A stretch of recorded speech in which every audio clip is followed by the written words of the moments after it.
Bonjour à tous, bonjour à toutes. Alors aujourd'hui on va parler un petit peu de théorie mécanique, on va parler de différentiel.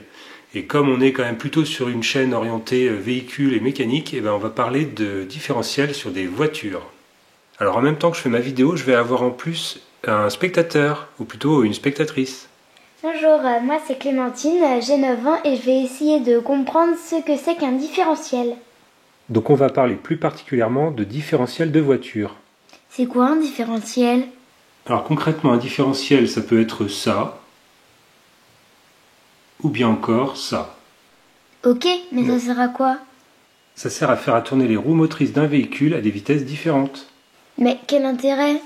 Alors pour les besoins de la démonstration, j'ai fabriqué très rapidement, très sommairement, une voiture en Lego Technique.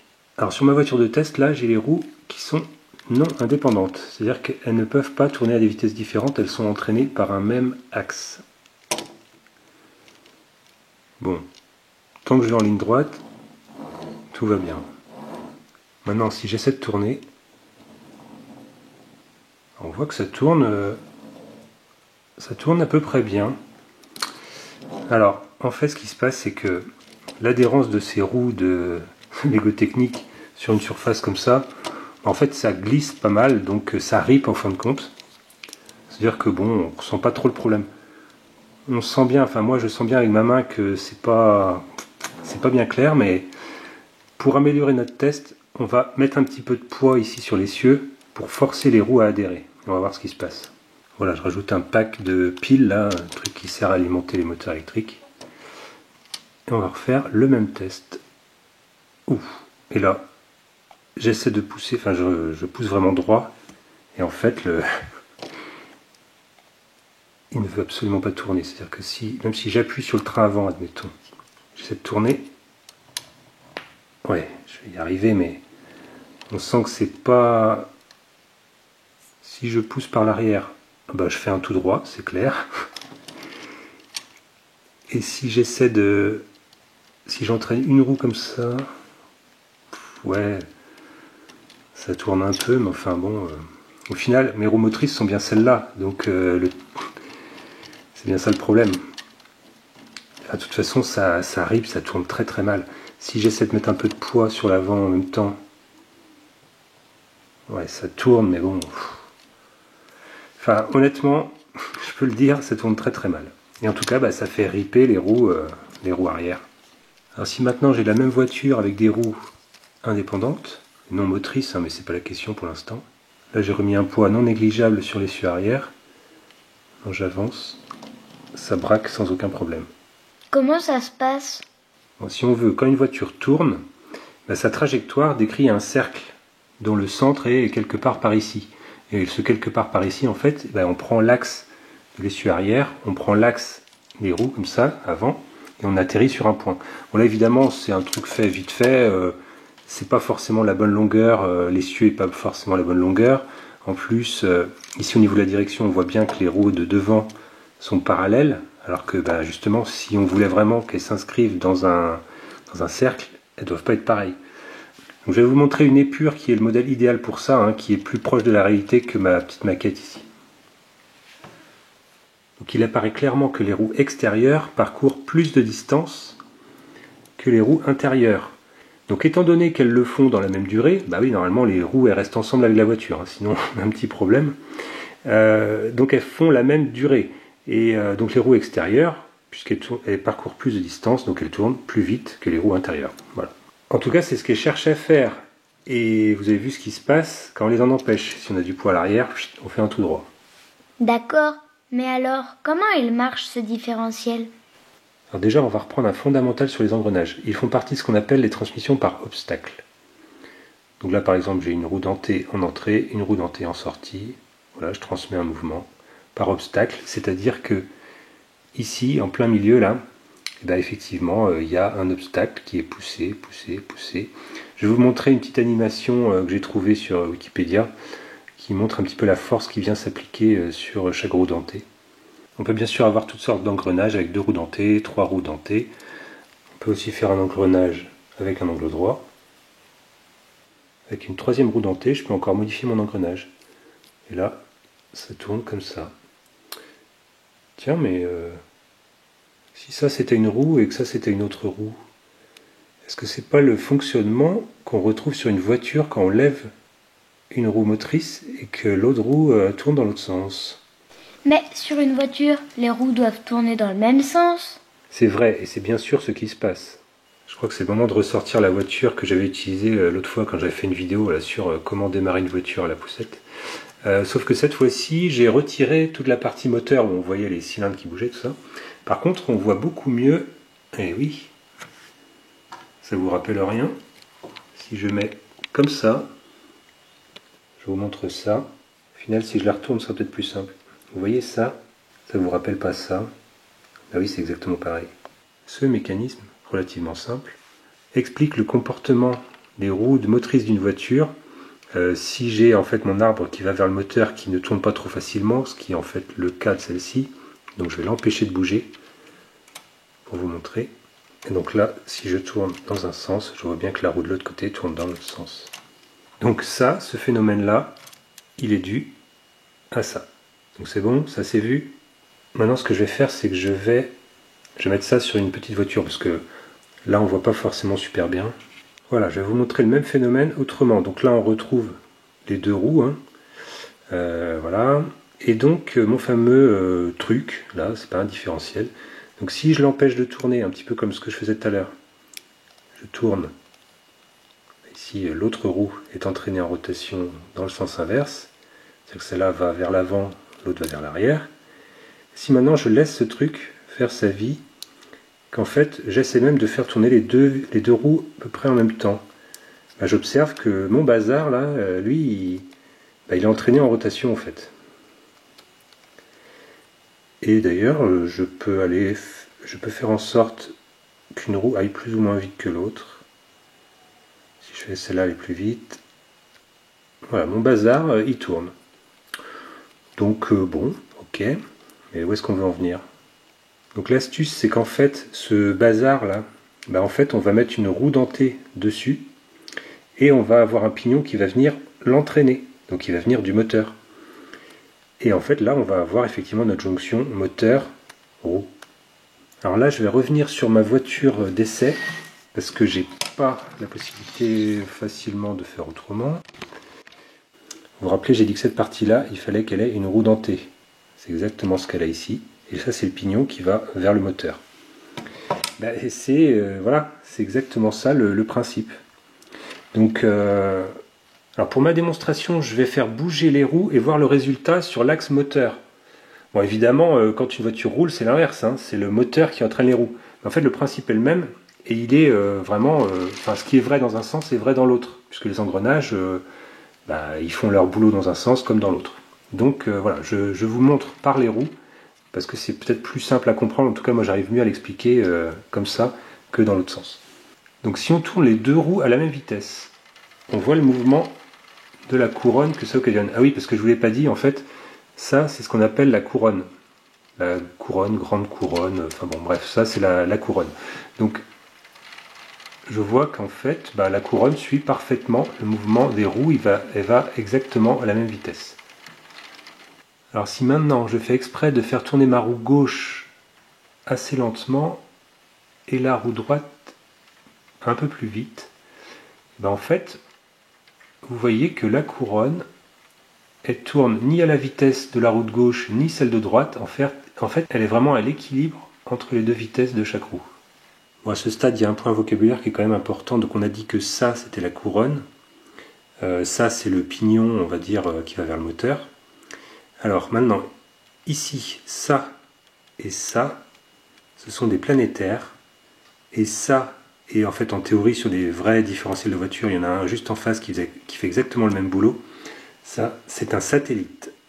Donc, dans mon explication, je vais avoir un seul satellite, mais en réalité qu'il y en ait un seul ou deux, le principe est exactement le même, puisque si je rajoute ici une roue dentée, en fait ça ne change rien. D'ailleurs je pourrais le faire.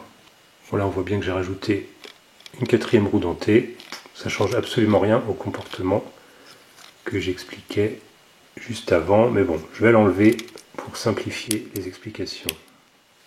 Si j'ai une roue qui veut tourner ici, elle vient appuyer sur le côté droit de mon satellite.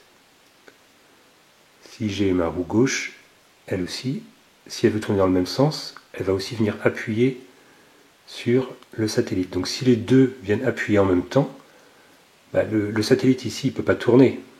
Et vu qu'il a un axe ici en travers de lui, il va venir pousser là-dessus. Jusque là, pas de problème. Alors je dis pousser, hein, je ne parle pas de force, de couple, de moment d'une force, de machin, c'est de la vulgarisation, hein, on est d'accord.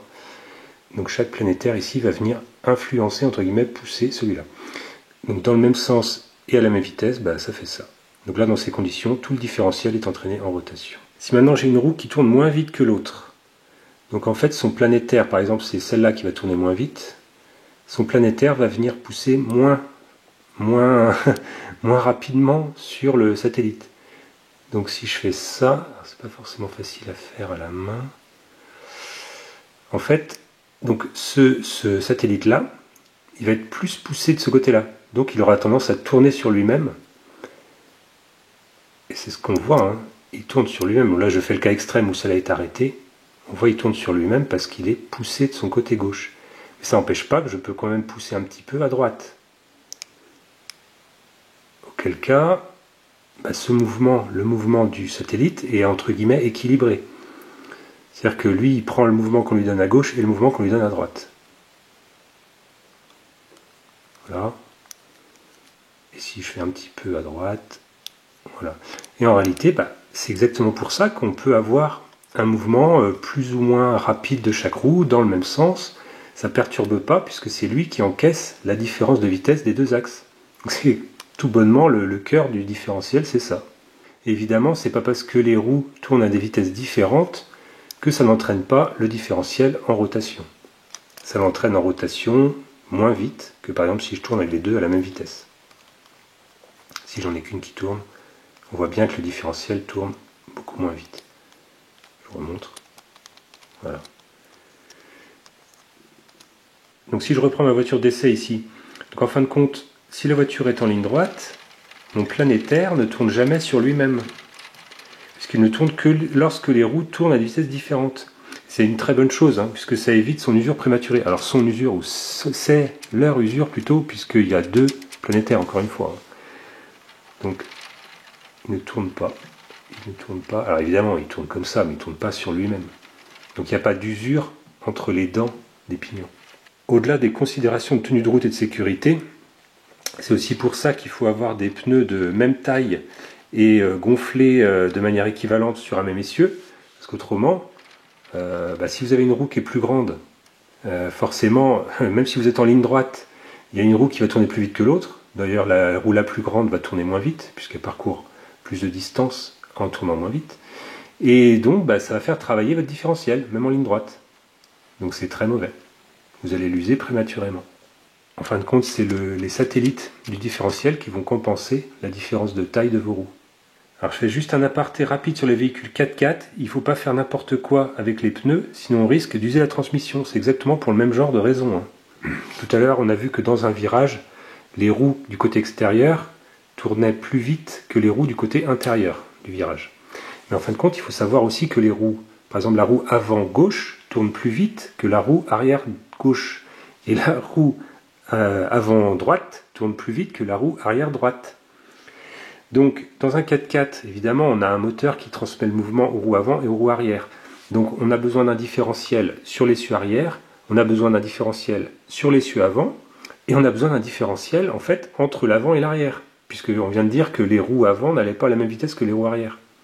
Donc c'est pour ça que sur un 4x4, il faut faire bien attention à ces pneus et il faut les changer les 4 en même temps. C'est pareil, c'est parce que si vous êtes en transmission intégrale permanente, vous allez avoir des différentiels. Le différentiel en fait de pont central, je ne sais même plus comment ça s'appelle, boîte de transfert, ou voilà.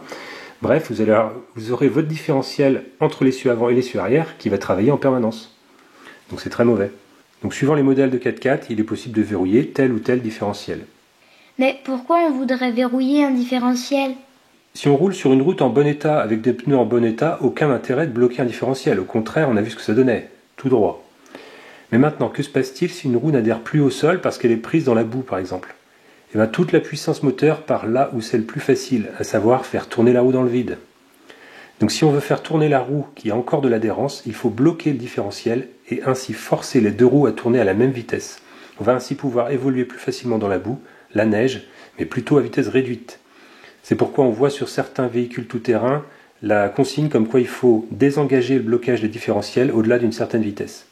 J'ai également vu qu'on avait une fonction sur les tracteurs modernes, des capteurs de rotation sur les roues avant, qui vont tolérer qu'on bloque le différentiel et le débloquer automatiquement si on braque de trop. Alors bien sûr, il y a des différentiels autobloquants, des différentiels à glissement limité, enfin voilà, comme d'habitude, sur un sujet, on pourra en parler très longtemps. En plus, moi, je ne suis pas forcément spécialiste. Moi, l'idée, c'était vraiment de vous expliquer comment marche basiquement un différentiel basique sur une voiture basique, mais n'empêche que ce différentiel, enfin ce modèle de différentiel, il est quand même sur l'écrasante majorité des véhicules. Donc, si je résume, le différentiel, c'est lui. Oui. Quand les roues tournent pas à la même vitesse, il tourne. Oui. Et quand elles roulent à la même vitesse, il tourne à la même vitesse. Oui. Et quand les deux roues tournent pas à la même vitesse, eh ben, tu vas voir qu'ils tournent à une vitesse différente de celle-là et de celle-là.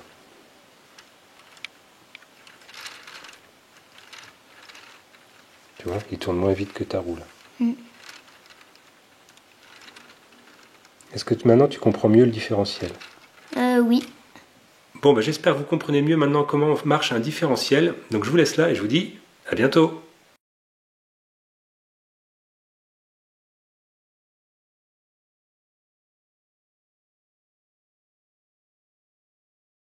Je vous dirais bien qu'aucun Lego n'a été maltraité pendant le tournage, mais en fait c'est même pas vrai.